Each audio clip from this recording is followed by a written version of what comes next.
Urus is a 2023. No, it's meant to be 2024. You guys bought the car, we negotiated the price. No, 2024. I will never pay that much money for a 23 plate Showroom. We got ripped. Basically, they're two brand new Lamborghini Urus. First one, the guy had an accident, the car caught on fire, the T's gone for turbo. Now it's Urbo. It's an Urbo edition. And I might have my Valhalla in the next 60 days as well. Wait.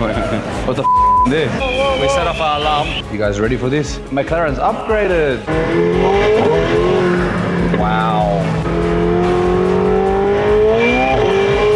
750S is like next level.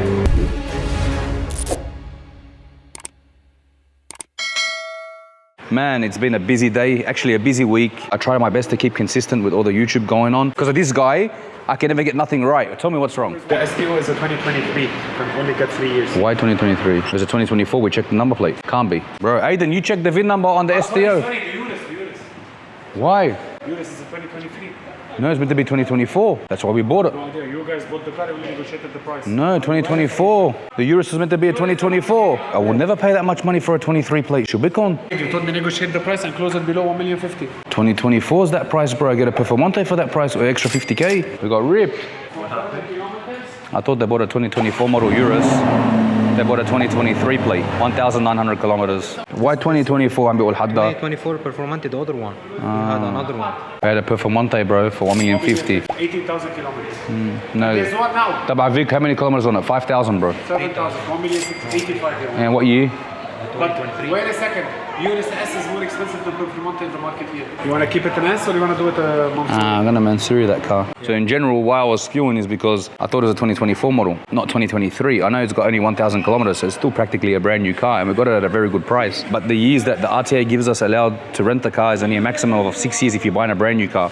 If it's a used car, they only give you up to 4 years. So basically, because it's a 2023 model, in reality, you can only push it for 4 years. Which anyway, after 4 years, the car's got 100,000 plus kilometers. We're gonna get rid of it anyway. I actually genuinely thought it was a 2024 model, but it's all right. We'll register it today, and then we're gonna send it to the garage. We've got some beautiful leather interior that I'm gonna show you. So as I was saying before he interrupted me, it's been a crazy week. We've been trying to keep consistent. It's starting to pick up again. The new showroom, I've been meeting with everyone there because it's the final stages, and I wanna make sure everything's getting done right. We're doing interviews, we're getting uniforms ready. I'm meeting with suppliers, even though I have my workers doing it all, but I have to obviously approve everything, and that takes my time. Plus, there's many people that come to my showroom now, they want to say hello, they want to meet me, and then they want to talk about some of their stories, and that delays me because I don't want to be rude to anyone. So I give them some of my time. Then by the time I finish from that guy, someone else comes in or I have a meeting. So trying to pile all that up and then pile up everything else. It's been a stressful couple of weeks, but we're back on track. Positive energy as usual. We've got these two cars in here right now. Basically, they're two brand new Lamborghini Urus, although we just found out that's a 23 model, but it's the current shape. And they've actually just discontinued these. I've seen a post on Instagram that all the Urus S and Performantes are no longer going to be made from Lamborghini, that they've actually been discontinued. And they're now to start doing the SE, and apparently the SE Performante is coming out soon. Although I'm not a fan of the new SE. Why? One, it's not because it's hybrid. I don't mind having the hybrid, like the Revolta has the hybrid. It's like a Tesla on steroids. Yeah, it looks like a bit of a Tesla or a Honda electric vehicle from the front. So the major difference here is the way it looks. So obviously new front bar, new headlights, which I'm not a fan of. Looks a bit like a Toyota RAV4 or a Honda CR-V in electric mode. Ryan reckons it looks like a Tesla. They have gone a little bit thinner here. It's lost that aggressive look, where though the previous model, the Urus S and the Performante, have these beautiful lights, and it's got Lamborghini's classic design with the LED that goes around here. It's got the bonnet scoop on the bonnet. This is beautiful actually in matte paint. This is original factory matte paint, and all the gloss bits make it pop. The front bumper has been changed, and the bonnets are definitely different. But when you come to this part of the car, fenders are the same, the mirrors are the same, doors are the same. Both got soft close. So the previous model, the 2019, didn't have soft close doors. This does. So when you close the door, when I say soft close, automatically closes, for some people that don't know. Here on the back here, this is for electric mode. On the other side is for fuel. And this one's actually petrol because there's no hybrid system in this one. Antennas are the same, they're identical. Rear spoilers are the same. Trunk spoilers the same. Pretty much everything's the same. The major difference on the rear though, on the new shape, on the Urus SE, they've got the number plate on the rear bumper instead of the rear boot lid or the rear trunk like they've got it over here. So that's the major difference on the rear. Exhaust tips are the same. Rim size are the same. What about the rims? Which ones do you prefer? I like anything gloss black. They're goldish, bronzish. I definitely like these models, but this is going to go into a Mansuri edition anyway. So we're going to send this off to the garage and put a Mansuri kit on it and change the interior. Why Mansuri? Mansuri, when it comes to Lamborghini Urus, it makes them look very aggressive. And at the same time, we have a lot of demand for it and we charge more for it. So for example, if it was a regular Urus S, we'd probably push it for like 3,000 dirham a day. If we do the kit and we do the interior, we can push up to 5K a day. So not only is it better profit for us, plus it's more exposure for us. And you know, we have unique colors and unique cars. That's why I like to do the modifications to these cars.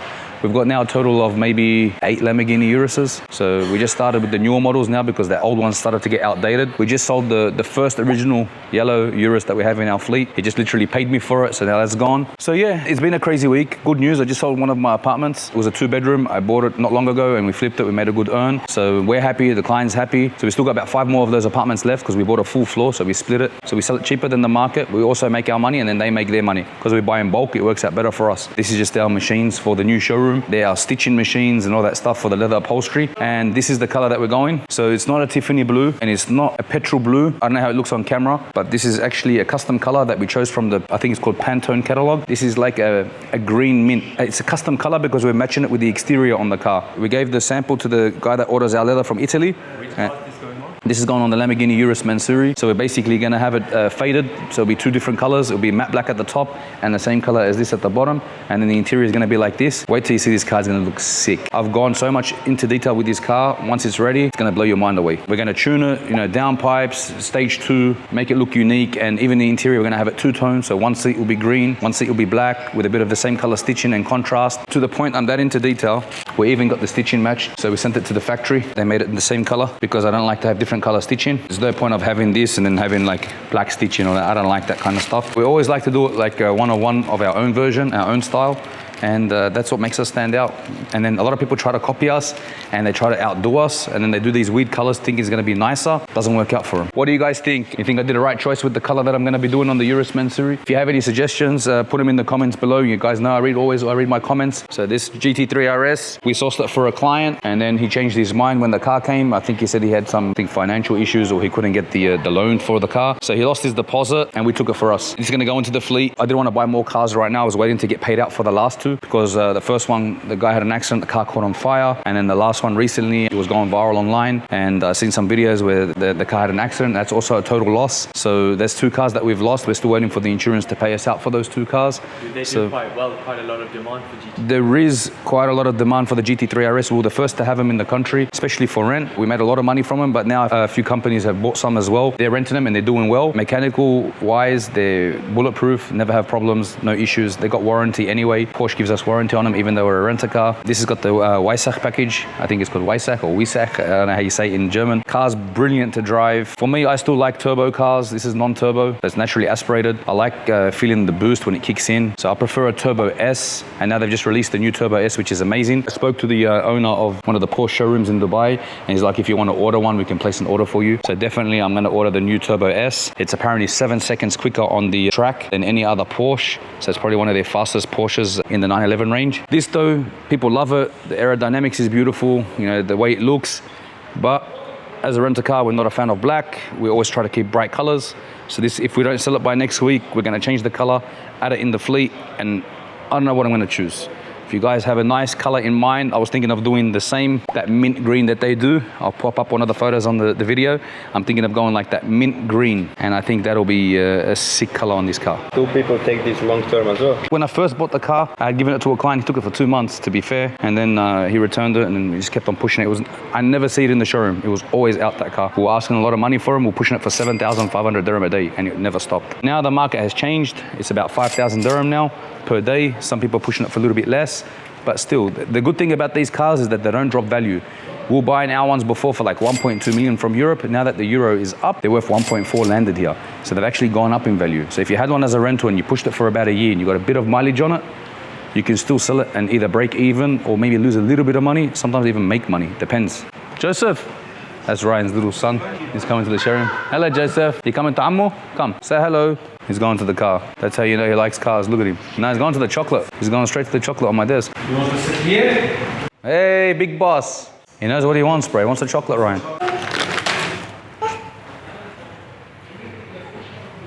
So you said something to me before. What is it? What do you want to know? The question is, what is the difference between a pre-cut PPF and the normal PPF.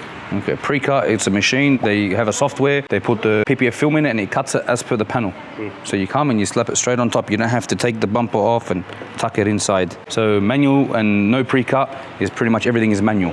So this one is pre-cut? Yes, it's pre-cut. It's got the line right here on the edge. Okay. So me, I usually go pre-cut because I don't like people taking off the badges. So for example, I'll show you the C63 wasn't pre-cut. This AMG, we bought the car. When they don't have pre-cut, look what happens. For example, the T's gone for turbo. Now it's Urbo. It's Urbo edition. So that's why I don't like people touching badges because they put lack of care when they put in the badges back on. The sticker behind it is not strong enough or it's not like factory. So then sometimes you have to glue them on the car. For me, I prefer to do pre-cut PPF. A lot of you guys in the comments are going to be like, no, do the traditional way, it's better. You know, it's personal preference at the end of the day. How do you know all of this? Well, I'm opening the garage soon, so I've been doing a lot of research and looking online. Even though I'm not going to be the one doing the installation, but I like to know what I'm getting myself into and what type of business I'm entering. I want to know the differences between everything, even when it comes to wraps, PPFs, colored PPFs. There's so much to learn when it comes to window tint. There's so many different types of film, which brand to use, which brand's not good. I'm doing my research and slowly I will learn. And plus, when I hire the staff, I'll get their opinions. They'll teach me a few tricks and eventually I won't know how to install, but I'll know a lot about the products. So we've got about, 70 days to go. There's been a big update at the showroom. Because every time we upload our vlog, we're sometimes around 7 to 10 days behind because we're super busy with work by the time we get it edited and by the time we shoot and I approve the video. So for example, the last time we did an update at the new showroom was about 10 days ago. So now in these 10 days, will be a big difference. Next month, roll racing starts and major events start. And I might have my Valhalla in the next 60 days as well. So there's so much gonna be happening coming up soon. Our content's gonna be going crazy. I've seen you guys are commenting on how we operate behind the scenes, and I thought I'll give you a small sneak peek. So come with me, guys. So right behind you is our admin team. This is where our day-to-day operations happen. So if you take a look back, you'll see where our ladies are on the computer. We have our HR, we have our ladies who handle the deposits, who handle the contracts, uploading the contracts, as well as keeping up to date with our cars, which cars need to be renewed, to be passed and such. So of course, they also help us keep a schedule of the cars, what cars are leaving, what cars are coming back, so of course, to help us make this job a bit more seamless. Then next, we have Javid right next to you. Javid is our GPS guy. He essentially keeps track of all the cars that are outside. He essentially tells us if any cars are over speeding or are in prohibited areas such as El Coz, maybe where most workshops are there. So if a car is sitting for more than an hour, he immediately informs us. We get in contact with the client to see what's the issue. Sure, Javid, everything's good? Yeah, it's good. So he basically just looks at the map all day? Pretty much. Then we have Abdul. He's our main guy, our handyman. He helps us run shop here. He makes sure our guests are served and taken care of. So he knows everything about the showroom, from where the tires are to the ladders. If you need anything about the showroom, you have to ask Abdul. So let's go and check up on him. Abdul, Shahabi, what are you doing? Yo, I just finished my shift. So all I do is chilling, playing some games. So right behind our admin's counter, we have our sister company, Luxury Chauffeur Services. This is where the day-to-day operations happen. But right now, most of our staff are on break, so this is why it's not as busy as you would think. So at the back of our showroom, we have two offices. One on your left-hand side is our accountants, where they essentially keep track of our finances and expenses. And on the right-hand side is an office for all videographers and editors as well. Last but not least, we do have our sales team. Right here, this is our office, where we essentially deal with clients on a day-to-day basis. We help them find the perfect car for them, whether it's a short rental, a long-term rental. We just try to find them for the perfect car, for the perfect price.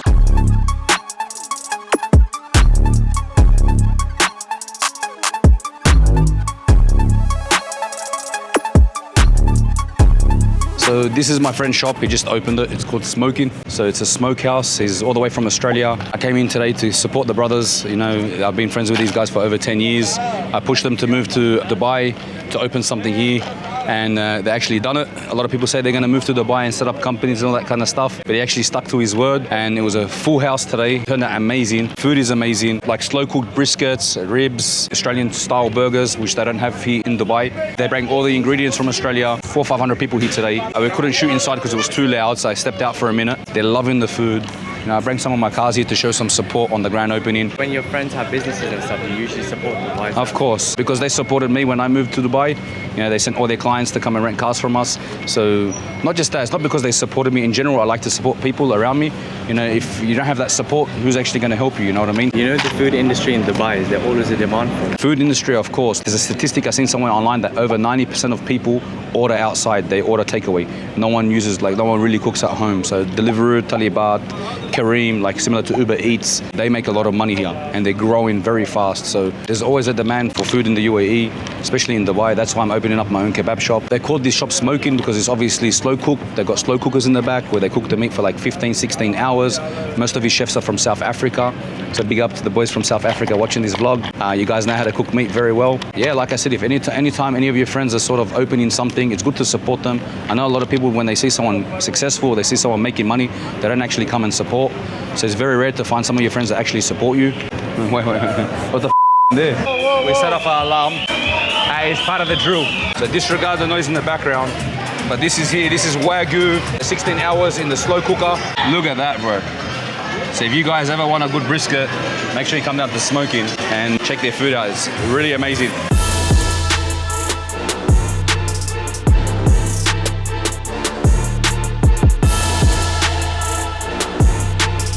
So we're here at McLaren showroom. Last time we were here, we unwrapped the brand new 750S, the Tokyo Cyan Blue. So today we're actually going to take delivery of the car. They did the PPF on it. They did the PDI on the car. When was the last time you picked up the car yourself? The last time I picked up a car myself was the McLaren Artura. Did you drive it? I drove it to the office. That was in the old showroom. So this time, the only reason why I came is because I want to get you guys some content, and at the same time, I haven't driven the 750S. So the last 750S that I bought, I actually didn't drive it up until now. So we're gonna jump in this one and we'll drive it back to the showroom. I have a meeting at the showroom, guys are waiting for me there. So we'll take the car from here straight there, at least to get to test drive it from here to there. Probably about 25-minute drive. Abdullah, Boss, how are you? good to see you. Yeah, good. Someone's doing a spec session, yeah? Yeah. I'm thinking of intruding and like specking it with him. Oh, some goodies, look at the goodies. Yes, I need a pen, bro, because someone stole my last pen, buddy. And if this pen goes missing, someone's gonna get into trouble. Not saying you, someone misplaced it. Why me? Someone misplaced my last pen. You guys ready for this? Oh, you have a machine. McLaren's upgraded. Sure, you stopped. It stopped.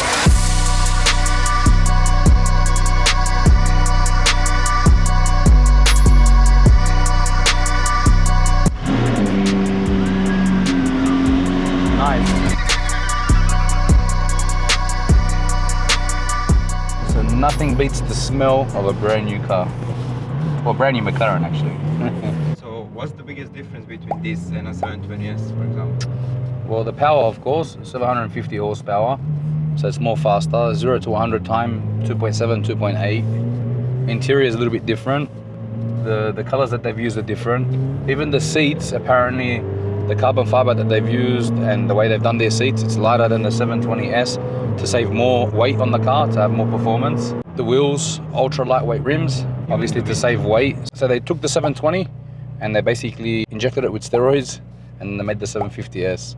So this thing is like more faster, better to handle, nicer interior for sure. What are the strengths of a McLaren compared to a Ferrari or Lamborghini? See, McLaren, their handling is amazing. The way they look also is beautiful. They're affordable as well. They're not super overpriced. The doors go up. When you open the doors, they look beautiful. So the car in general, a lot of young people like them.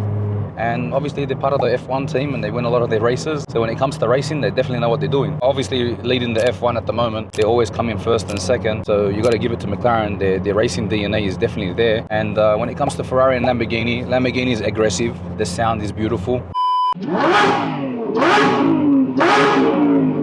Really loving the Revuelta right now. I drive that usually when I go to events and stuff. And that's one of my favorite Lamborghinis they've done so far.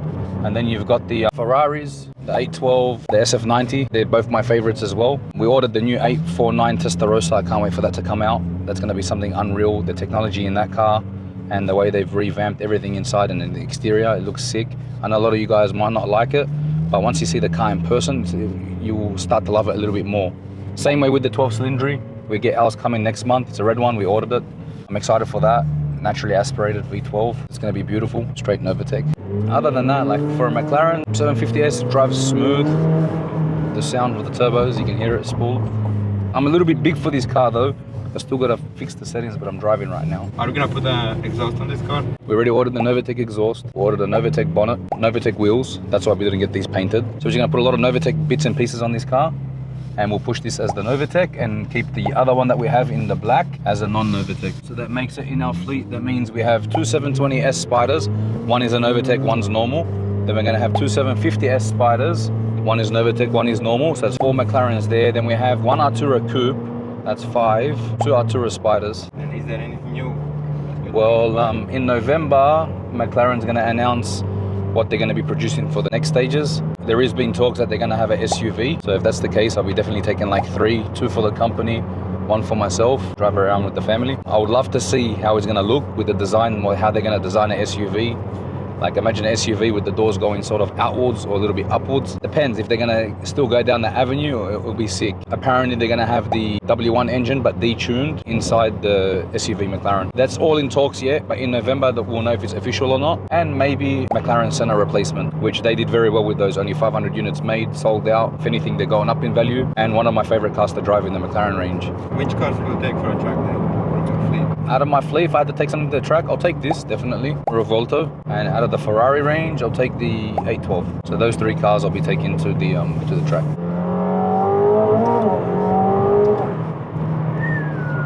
Sounds beautiful. Still got a bit of wheel spin. Tires are still cold.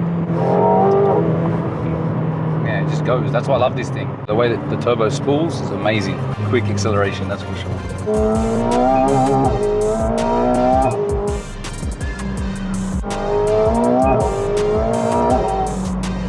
Acceleration on this is crazy.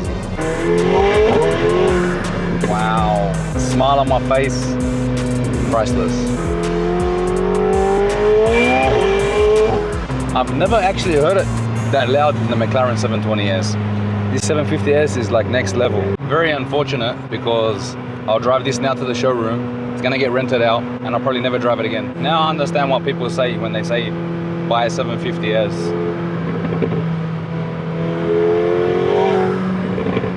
What a sound. You hear the crackle. Imagine putting an exhaust system on this. Once we put the Novatec on this, and whoever's gonna be renting this is gonna be so happy. That's for sure. How much is this gonna go for? I don't know, I think we pushed the normal one for, I think, 4,500 dirham a day. With the Novatec, it'll be like an extra 500 dirham or something, or 5.5. It all comes down to supply and demand.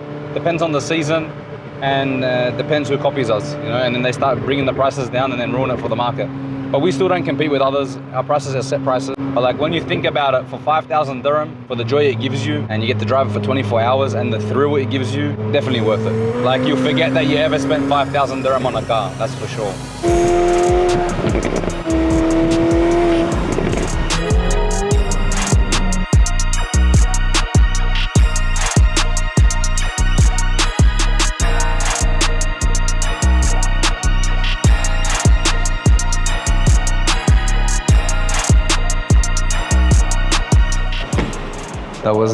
That was it, man.